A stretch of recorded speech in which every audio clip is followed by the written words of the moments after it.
এবার ডিয়ার পার্কে এলাম। অনেক দিন আগে এসলাম পিসমনির সাথে, তখন হরিণগুলো একদম পাশে পাশে সে কুকুর বেড়ালের মতো ঘুরতো। এখন সব ঘিরে টিরে অনেক ব্যাপার স্যাপার করেছে, এত সব ছিল না।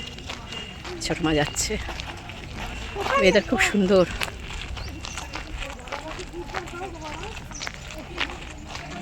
জিজ্ঞেস করছি কি সার দাও, এত সুন্দর গাছ হচ্ছে। আহা গাছগুলো দেখো, আকাশ কি সুন্দর, ঝাউ গাছ। আহা মন, রাস্তা খুব জার্কিং, নইলে পরিবেশগুলো যেখানে গিয়ে পৌঁছাচ্ছি সেগুলো খুব সুন্দর, রাস্তাটা একটু মারদাঙ্গা। ডিয়ার পার্ক এসে গেলাম। আগে তো এখানে শুধু এইসব ঘেরা টেরা ছিল না, চারদিকে শুধু ডিয়ার মানে হরিণগুলো একদম হাতের কাছে চলে আসতো, ঘুরে আসতো। এখন হরিণগুলো সব ওপাশে চলে গেছে, মানে ঘিরে দিয়েছে, ওদিকটা আমরা যেতে পারবো না।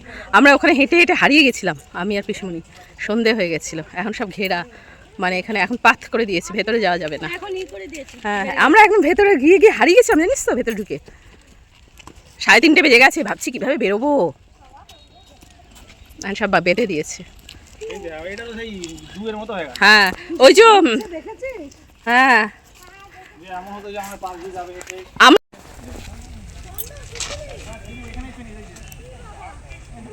পাতা ঝরে ঝরে পড়ছে, জোড়া জোড়া সবাই বসে আছে। কিন্তু এরা ভেবেছিল চারদিকে শুধু ডিয়ার পার্কে অনেক ডিয়ার থাকবে, সেসব নেই বলে এরা খুব আশাহত হয়েছে। এখানে লেখা আছে ডিয়ার আছে, কচ্ছপ আছে, টিয়া পাখি আছে। আসলে এখানে কেবলমাত্র প্রকৃতি আছে। তুমি যদি প্রকৃতিকে ভালোবাসো আসতে পারো, শুধু একটু হিসুর গন্ধ আছে। যারা যারা এসেছিল রাস্তার ধারে ধারে গাছের গোড়ায় গোড়ায় হিসু করে দিয়ে সেঞ্চুরি দিয়ে চলে গেছে, এইটা একটি প্রবলেম আছে। বাকি প্রকৃতি সুন্দরই আছে, প্রজাপতি কি সুন্দর উড়ে যাচ্ছে।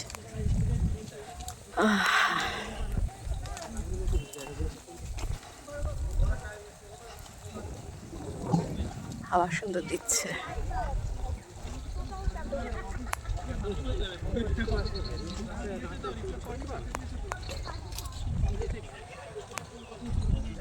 এখানে কোনো এন্ট্রি ফি নেই, শুধু আধার কার্ড দেখা, ভোটার কার্ড দেখা, আসতে পারবে। আমরা যখন এইসব ছিল না, ভেতরে ভেতরে ঘুরে পেয়েছিলাম, এখানে সব বেঁধে দিয়েছে।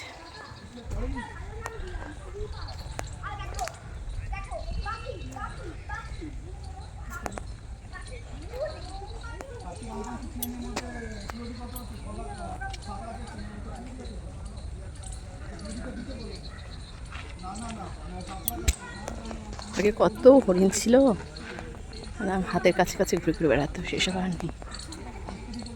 হলুদ ফুলগুলো কি সুন্দর ফুটেছে, রাধাচূড়া।